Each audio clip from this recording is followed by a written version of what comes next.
लोग बहुत मेरे कलर को लेके बोलते थे, जैसे काली नागिन हो गया, कल्लो हो गया, काली माँ हो गया। उन्होंने मुझे बोला कि आप नंगापन करते हो, लोगों को दिखाते हो and she also called me slut. वहाँ पर जो फादर थे उन्होंने मुझे काली बोला था और जो वहाँ पर आंटी थी और उसके बच्चे थे वो हँस रहे थे मेरे पे। 1 साल हो गए थे मुझे वीडियो अपलोड करते-करते। सो एक दिन मैं बैठ के स्क्रॉल कर रही थी और मैंने देखा कि गुरु रंधावा सर का कमेंट आया है मेरे पोस्ट पे दैट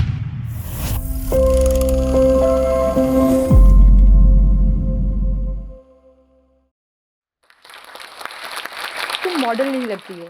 ये सिर्फ एक सेंटेंस नहीं है, जो सिर्फ मुझे बोला जाता है, बल्कि मेरे जैसी हज़ारों लड़कियाँ हैं जिन्हें बोला जाता है। सवाल ये नहीं है, सवाल ये है कि मॉडल का डेफ़िनेशन बनाया किसने? सो नमस्ते, मेरा नाम हेमा है, मैं मध्य प्रदेश से हूँ। मेरे पापा पैरामिलिट्री फ़ोर्स में थे और मेरा हमेशा से ह हर जगह से ट्रांसफ़र हुआ है। सो फर्स्ट हमारा जो ट्रांसफ़र था वो वेस्ट बंगाल में था। मुझे बचपन से ही फ़ैशन टीवी शो का बहुत शौक था।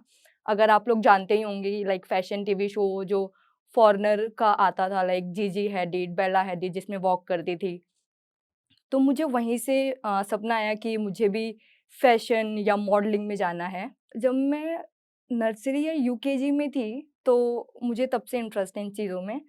तो जब मेरे पेरेंट्स सो जाते थे, पापा तो नहीं रहते थे, पापा हमेशा बॉर्डर में ही रहे हैं। मम्मा जब सो जाती थी या भाई सो जाता था, तब मैं वो शो देखती थी। तो मुझे बहुत पसंद था लाइक जैसे वो वॉक करती हैं, जैसे वो ड्रेस करती हैं, तो वो मुझे बहुत पसंद था बचपन से ही। मेरे जो भाई लोग थे मतलब मेरे भैया के जो दोस्त लोग थे, वो हँसते थे कि यार ये क्या देख रही है टीवी में, मतलब ऐसे कौन देखता है इतने छोटे होके ये सब चीज़ें। तो ये सब बोलते थे मुझे लोग। फिर मेरे पापा का ट्रांसफ़र हुआ तो इस बार हमने बोला फ़ोर्स किया कि हम दूसरी जगह चलते हैं क्योंकि बहुत बोर हो गए थे एक जगह से। तो पापा ने बीकानेर में शिफ्ट किया लाइक राजस्थान में। फिर मैंने वहाँ पर 3 साल लाइक 6, 7th, 8th वहाँ पर मैंने कंप्लीट किया और वहाँ पर लाइक लोग बहुत मेरे कलर को लेके बोलते थे।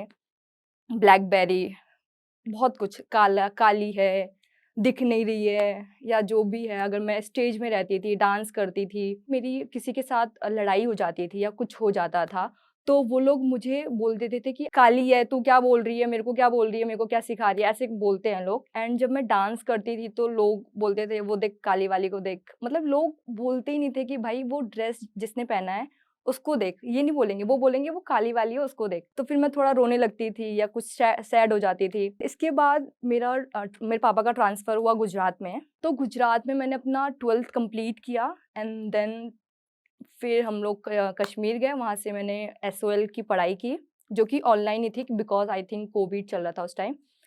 एंड उसके बाद मैंने फिर वहाँ पर सोचा कि यार हेमा तू कश्मीर में अभी तो बैठ नहीं सकती क्योंकि तुझे कुछ करना होगा। फैशन डिज़ाइनिंग वैसे मुझे करनी तो पहले से ही थी, बट उस टाइम मेरे पापा के पास इतनी इनकम नहीं थी। सो मैंने फिर सोचा कि लेट्स डू डिप्लोमा, तो मैंने फिर डिप्लोमा किया फैशन में एंड उसके बाद मैं दिल्ली आ गई 2021 में। मैं ना बहुत नर्वस हो गई थी क्योंकि मुझे बहुत अलग सोसाइटी या अलग चीज़ें लग रही थी। मतलब दिल्ली में आके लाइक मैं बहुत डर गई थी। मेरी ज़्यादा लोगों से बात नहीं होती थी कॉलेज में। मैं अपना ही काम करती थी और जो लोग मुझसे हेल्प माँगते थे, मैं उनकी हेल्प कर देती थी। बट अगर जब मैं उनसे माँगती थी, तो वो मेरी हेल्प कभी नहीं करते थे।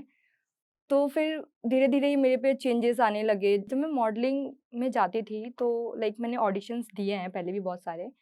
तो वहाँ पर क्या होता था ना कि लोग विदाउट मेरी वॉक देखे ही मुझे रिजेक्ट कर देते थे और ऐसा भी एक वॉक किया था मैंने कहीं पर, तो उन्होंने मुझे मेरा कलर ही देख के मुझे हटा दिया, बोला कि नहीं। तो उन्होंने बस एक ही लड़की को सिलेक्ट किया था, she is tall and fair. तो फिर मुझे थोड़ा-थोड़ा वो लगने लगा कि यार ये क्यों है भई, मॉडलिंग में तो डार्क स्किन टोन चलती है। फिर तब भी मैं रुकी नहीं। तो जब कॉलेज खत्म हो रहा था तो हमारे इंस्टीट्यूट में ब्रांड्स आए थे जैसे कि केल्विन हो गया, टॉमी हो गए या और भी ब्रांड आए होंगे, बट मैंने केल्विन के लिए वो किया था अप्रोच एंड देन फिर हमारा एक ग्रुप डिस्कशन हुआ जहाँ पर हम लोग बैठे हुए थे और बस वहाँ पर मेरा सिलेक्शन हुआ। फिर आई थिंक 1 मंथ के बाद मैंने जॉइन कर लिया था अपना स्टोर और जो मेरा पहला मुझे स्टोर मिला था वो सुभाष नगर में मिला था दिल्ली में एंड देन फिर 1 मंथ के अंदर मुझे ना नोएडा भेज दिया था। Noida is a big mall of India, DLF. इसके बाद मेरे को अंडरगारमेंट्स में भेजा था because of the way I look like मेरा ड्रेसिंग सेंस बहुत ज़्यादा अच्छा था।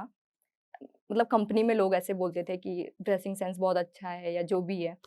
तो मुझे केल्विन अंडरगारमेंट्स में भेज दिया था। जब मैं वहाँ पर थी ना तो मैंने सोचा कि यार मैं रोज़ तो ड्रेस पहन के जा रही हूँ, तो क्यों ना वीडियो बना लूँ। पहली वीडियो मैंने आई थिंक डीएलएफ के वॉशरूम के जो कॉरिडोर्स होते हैं ना, वहाँ पर मैंने बनाई थी, जो कि मेरा 14 मिलियन व्यू क्रॉस किया था। तो मैंने बोला कि अब तो वॉक ही करना है, क्योंकि लोगों को वही पसंद आ रहा है। हम लोग 3 ही स्टाफ थे, तो फिर ना टाइम नहीं मिलता था कि कौन बाहर जाके मेरी वीडियो बनाए या कुछ भी, क्योंकि सेल्स में ऑफ कोर्स आपको फ्लोर पे ही रहना होता है हर टाइम।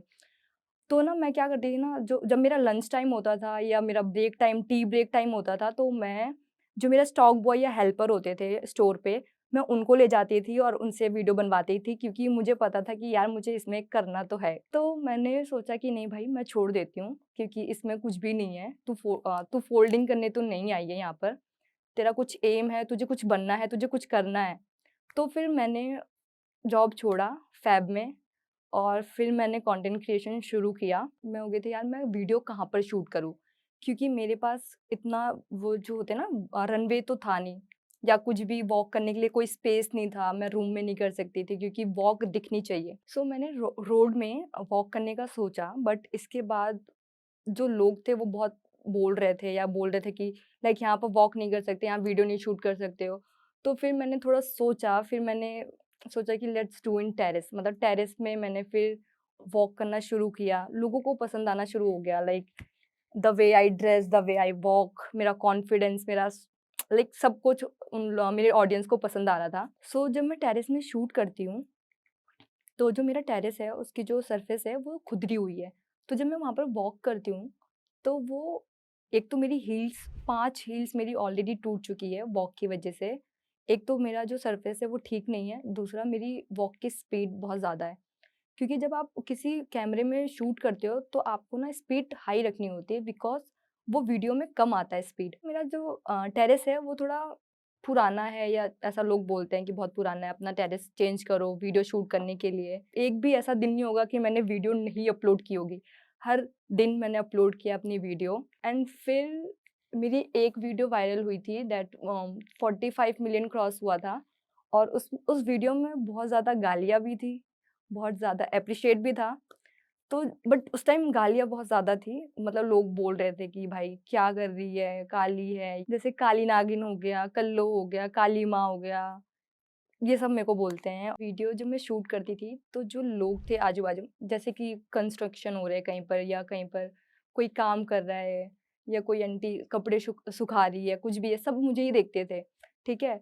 बट मेरे को ये था ना कि मतलब मैं थोड़ा देख के पहले शांत हो जाती थी, वेट करती थी कि कब अंदर जाएँगे, फिर मैं शूट करूँ। तो फिर मैंने सोचा यार छोड़ो यार, ये तो खड़े ही रहेंगे, अपना शूट करें हम और क्या ही करेंगे। तो फिर एक दिन एक एक बार ऐसा हुआ था कि एक छोटा बच्चा था और उसकी मम्मा थी, उसके पापा थे, सब टेरेस वहाँ पर खड़े हुए थे बालकनी में। वहाँ पर जो फादर थे उन्होंने मुझे काली बोला था, और जो वहाँ पर आंटी थी और उसके बच्चे थे वो हँस रहे थे मेरे पे, ठीक है? तो मैंने उस टाइम वो वीडियो शूट कर ली। मैंने उनका वो शूट नहीं किया दैट कि उन्होंने मुझे काली बोला, क्योंकि मेरे से लेट हो गया। तो मैंने वो शूट किया, तो मैंने फिर वो लोगों को बताया कि लोग कितना डिमीन करते हैं आपके कलर को। मतलब it's a normal colour, like जैसे फेयर कलर है वैसे ब्राउन है, वैसे डार्क है। इट्स नॉर्मल, मतलब लोगों ने इतना हाइप क्यों बना के रखा है कि काला है तो बुरा ही है, गोरा है तो अच्छा ही है। फिर उन्होंने जब मुझे ये चीज़ बोली तो मैंने बस उनकी वीडियो बनाई। मुझे वैसे कोई फ़र्क तो पड़ा नहीं, बट मेरे को लोगों को बताना था कि लोग ऐसे भी हैं, कि डिमीन करते हैं आप लोगों को। मेरे नीचे ना एक आंटी रहती है, तो वो ना हमेशा आके लड़ती हैं, मतलब कुछ भी छोटी-छोटी बात हो गई केशू को लेके, मेरे डॉग को लेके, तो वो लड़ती थी। तो मुझे वो चीज़ें, तो मेरे को उस दिन था, मैंने भी लड़ना शुरू कर दिया आंटी से मेरे गेट। मैंने बोला कि आप रोज़ आके लड़ना क्यों शुरू कर देते हो हमारे गेट पे आके? तो उन्होंने फिर मेरे को बोला कि मेरी भी 2 बेटियाँ हैं, वो भी हीरोइन है, अपने आप को हीरोइन समझती हो क्या? तो फिर उन्होंने मुझे बोला कि आप नंगापन करते हो, आप लोगों को दिखाते हो, and she also called me slut, और मैंने उस टाइम वो सुना नहीं, मेरी बहन ने मुझे बाद में बताया। तो मैंने बोला कि यार मेरे सामने खड़े होके कैसे बोल रही है ये? मतलब आप बोल कैसे सकते हो किसी को ये चीज़? मेरी मम्मी ने बोला जब उसने ये चीज़ तेरे को बोली कि तू हीरोइन है, तो उन्होंने बोला तुझे बोलना था हाँ मैं हूँ हीरोइन। मतलब मेरे पेरेंट्स बहुत सपोर्टिव रहे हैं, चाहे वो मेरी बहन हो, मतलब मेरी फैमिली फुल सपोर्ट देती है मेरे को हमेशा स्टार्टिंग से ही। मेरे को अभी लोग कमेंट करते हैं कि आप कैसे वॉक करते हो, ऐसी वॉक थोड़ी ना होती है। मेरे जो शोल्डर है वो मूव करते हैं, तो एक्चुअली मॉडलिंग में शोल्डर मूव्स नहीं होते हैं। तो बेसिकली मेरा कॉन्सेप्ट हमेशा ही इंटरनेशनल का ही रहा है, क्योंकि जो इंटरनेशनल की मॉडल है वो बहुत स्पीड वॉक करती हैं और उनके जो शोल्डर है वो मूव होते हैं।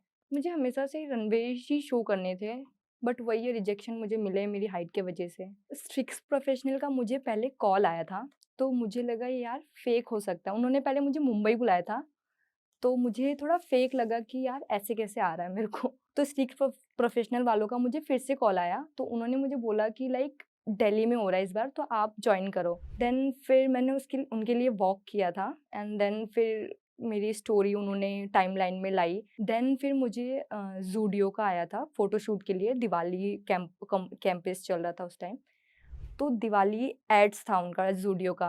तो बेसिकली जो स्टोर में लगते हैं, एड्स आते हैं, तो मैं बहुत एक्साइटेड थी। फिर मैं गई, मुंबई गई मैं, 1 साल हो गए थे मुझे वीडियो अपलोड करते-करते। सो एक दिन मैं बैठ के स्क्रॉल कर रही थी और मैंने देखा कि गुरु रंधावा सर का कमेंट आया है मेरे पोस्ट पे, that you are main lead of my next song. मैं तो बहुत एक्साइटेड हो गई थी, लाइक मैंने बोला कि यार यही तो सोचा था मैंने, क्योंकि जब मुझे ये चीज़ पता चली कि गुरु रंधावा सर इंस्टाग्राम से मॉडल ले रहे हैं, तो मैंने सोचा कि यार हेमा यही तेरा टाइम है, तेरे को दिखना है कैसे भी करके, लाइक द स्पॉटलाइट में आना है तुम्हें। सो आई डोंट नो कैसे हुआ, बट उन्होंने कमेंट किया मेरे वॉक वाली वीडियो पे, दैट बिपाशा सॉन्ग। एंड फिर उन्होंने एक और में भी कमेंट किया था, देख डोपामीन वाला जो उनका सॉन्ग था, उन्होंने उसमें भी कमेंट किया था। 20 डे के बाद हम लोग शूट के लिए मिले। जब मैंने तो पहली बार जब देखा तो लाइक मैंने बात ही नहीं की सर से, लाइक लिटरली मैंने हैंडशेक किया एंड देन उन्होंने कुछ बोला, मैंने कुछ थोड़ा-सा बोला एंड दैट्स इट। बहुत अच्छा एक्सपीरियंस था मेरा, फर्स्ट टाइम जो एक्टिंग का वो था, वो मैंने किया और बहुत मज़ा आया कैमरे के सामने, बट थोड़ा डर भी, नर्वस भी थी मैं, क्योंकि मुझे शाई फ़ील हो रहा था गुरु रंधावा सर के सामने कि भाई जिसको सोच रहे थे उनके सामने खड़े होके कर रहे, तो मुझे थोड़ा शाई फ़ील हो रहा था। मैं वो ठीक से कर नहीं पा रही थी उन्हें देख के, या कुछ भी एक्ट करते हैं या जो भी करते हैं। एंड या एक्सपीरियंस तो बहुत अच्छा था एक्टिंग का। मेरा पहला वैनिटी वैन, जो कि मैं बहुत खुश थी उसके लिए, कि मेरा नाम लिखा हुआ है Hema Gill and the model, तो मैं उसके लिए बहुत खुश थी। So from terrace to runway और a model, it's a big thing. So मैं यही बोलूँगी आजकल की जो लड़कियां हैं जो रील्स बना रही है, प्लीज़ आप अपनी रील्स बनाओ और जो आपका टैलेंट है, जो आपका कोर टैलेंट है उसे दिखाओ। मेरा कोर टैलेंट हमेशा से ही वॉक, मॉडलिंग, फैशन में रहा है, और मैं चाहती हूँ जो लड़कियाँ रील्स बना रही है वो अपना टैलेंट, जो आपका कोर टैलेंट है वो दिखाओ। लाइक ऑडियंस आपको रियल देखना चाहती है कि आपका टैलेंट कैसे बोलता है एक स्क्रीन में, तो लोगों को वो देखना है। और जो भी डार्क स्किन टोन गर्ल है, ब्राउन गर्ल है, उनको मैं यही बोलना चाहूँगी जो अभी छोटी हैं, जिनको बुरा लगता होगा या उनके कलर के बारे में लोग बोलते होंगे, तो बुरा मत मानो, यू आर ब्यूटीफुल। क्योंकि मेरे को बहुत बुरा लगा इन चीज़ों को लेके, तो आपको बुरा मानने की कोई ज़रूरत नहीं है। लाइक आप खुद ही प्यार करने लगोगे धीरे-धीरे अपने सेल्फ में। तो प्यार करो यार, be yourself, love yourself like the way you are. So अगर आपका टैलेंट है, आप पे कॉन्फिडेंस है, तो आप कुछ भी अचीव कर सकते हो। And thank for Josh Talk कि जो मुझे यहाँ पर बुलाया है। Thank you so much.